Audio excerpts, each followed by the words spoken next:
17 अगस्त 2025 पूरे एक वर्ष के बाद सूर्यदेव अपनी राशि सिंह राशि में प्रवेश करने वाले हैं। और सिंह राशि में सूर्य का ये राशि परिवर्तन कन्या राशि के लोगों के लिए किस तरह के प्रभाव देगा, चलिए जानते हैं। जय माता दी दोस्तों, आप सभी का स्वागत है हमारे YouTube चैनल अमृता एस्ट्रो में। और इस वीडियो में मैं बात करूंगी सूर्य के होने वाले राशि परिवर्तन का प्रभाव अगले एक महीने 16 अगस्त यानी 17 अगस्त से 17 सितंबर तक आपको किस तरह से देखने को मिलेगा, क्या सावधानियां हैं, किन किन जगहों से आपको लाभ मिलने वाला है और क्या आप उपाय कर सकते हैं। तो आगे बढ़ने से पहले छोटा सा निवेदन है, चैनल पर पहली बार आए हैं, अभी तक चैनल को सब्सक्राइब नहीं किया है तो जरूर कर लें। कुंडली दिखाना चाहते हैं तो स्क्रीन पर या फिर डिस्क्रिप्शन में आपको नंबर मिल जाएगा, वहां व्हाट्सएप पर मैसेज के थ्रू कांटेक्ट कर सकते हैं। अब देखिए, सूर्यदेव की जब भी हम बात करते हैं तो नव ग्रहों के राजा है सूर्यदेव, और सूर्य के बिना तो जीवन संभव ही नहीं है, इसीलिए उनको राजा की उपाधि दी गई है। सूर्य है तो जीवन है। सूर्य आत्मा के कारक है, पिता के कारक है, शासन प्रशासन के कारक है, हमारे जीवन में प्रसिद्धि देने वाले सूर्यदेव हैं, राजनीति के कारक सूर्यदेव हैं, हमारे जो कॉन्फिडेंस होता है ना हमारे अंदर, उसके कारक भी सूर्यदेव ही होते हैं। और जब हम काल पुरुष की हमारे भारतवर्ष की कुंडली की बात करते हैं तो चौथे भाव के स्वामी हैं और इसी भाव में प्रवेश होने वाला है। तो अब यहाँ एक तो सबसे ज्यादा शासन प्रशासन से जुड़े लोग, राजनीति से जुड़े लोगों के बीच में इस समय आक्रोश देखने को मिलेगा। ये भारतवर्ष की कुंडली के हिसाब से है, वहां आक्रोश देखने को मिलेगा, अहंकार आ जाएगा, वहां कुछ ना कुछ ऐसी चीजें होंगी जो राजनीति से जुड़ी हुई चीजें होंगी। अब अगर हम आपकी राशि की बात करें जो कि कन्या राशि है, आपके लिए सूर्यदेव क्या करने वाले हैं।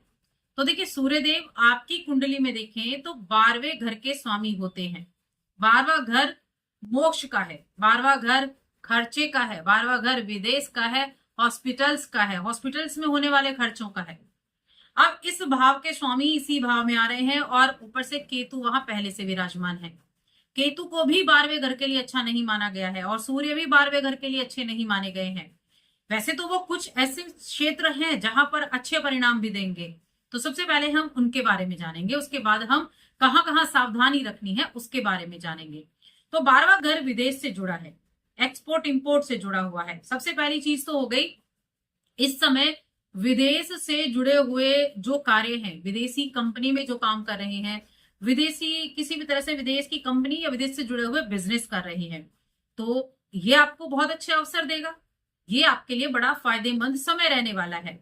या आप विदेश यात्रा पर में जाते हैं या विदेश यात्रा में रुचि रखते हैं या विदेश यात्रा करने जा रहे थे, तो ये आपको विदेश यात्रा भी करा देगा। इंटरनेशनल प्रोजेक्ट्स अगर आपके हाथ में हैं तो उसमें भी आपको अच्छे रिजल्ट दिला देगा। एक्सपोर्ट इंपोर्ट का काम आप करते हैं तो उसमें भी आपको अच्छे रिजल्ट दिला देगा।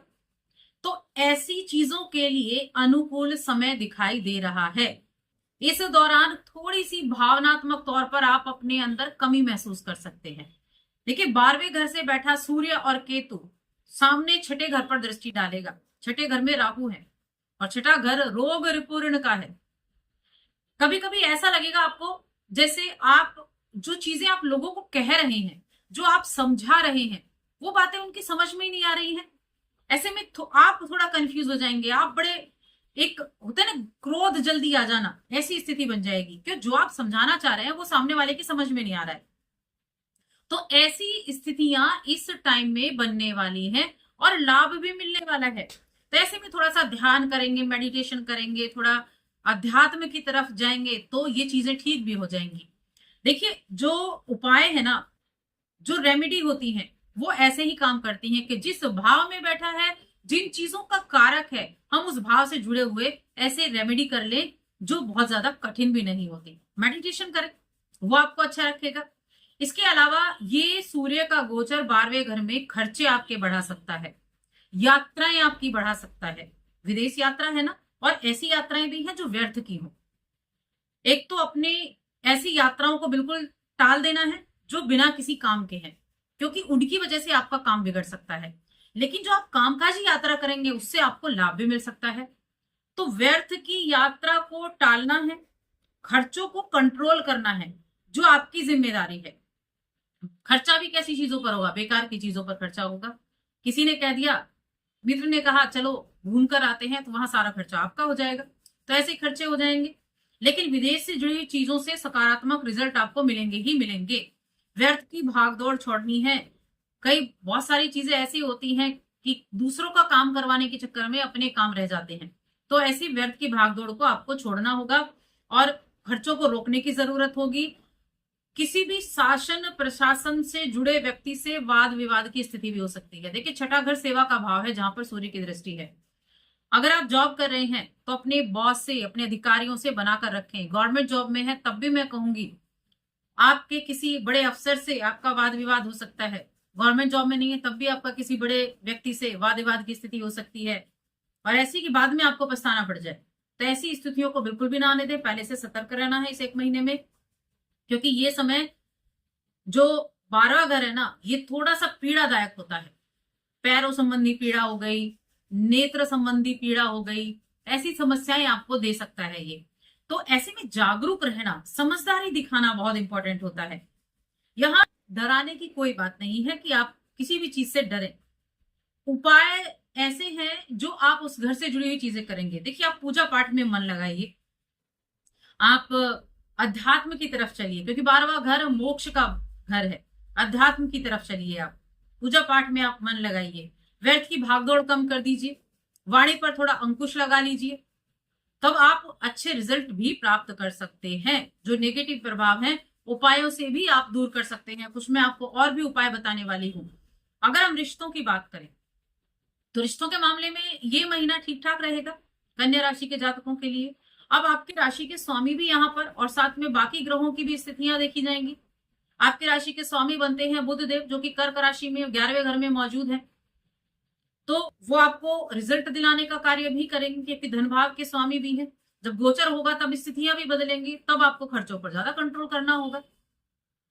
तो सावधानियां बेहद जरूरी होती हैं, और जो आपको करनी भी चाहिए। हेल्थ का थोड़ा सा ध्यान रखेंगे, हेल्थ संबंधी प्रॉब्लम हो सकती है। और देखिए, कई बार चीजें हम चाहे तो उनको हम टाल सकते हैं, तो उनको टालने की कोशिश करें, थोड़ा सा सतर्क रहने की कोशिश करें। उपाय के तौर पर और क्या करना है, रेगुलर बेसिस पर मंदिर जाना शुरू करें। मंदिर जाएं, हाथ जोड़े, दर्शन करें और आ जाएं। या फिर आप जाएंगे तो दंडवत प्रणाम भी कर लें। जाए मंदिर में, दंडवत प्रणाम करें, शिवलिंग पर एक लोटा जल आपने चढ़ा दिया, और ये आपके लिए बहुत अच्छा उपाय रहेगा। बहुत छोटे छोटे से उपाय होते हैं, जब आप ये कर सकते हैं। प्रतिदिन सुबह को गायत्री मंत्र का जप भी करें। सबको याद होता है गायत्री मंत्र, और गायत्री मंत्र का जप करना सूर्य देव के नेगेटिव प्रभावों को कम करने के लिए बहुत अच्छा माना गया है।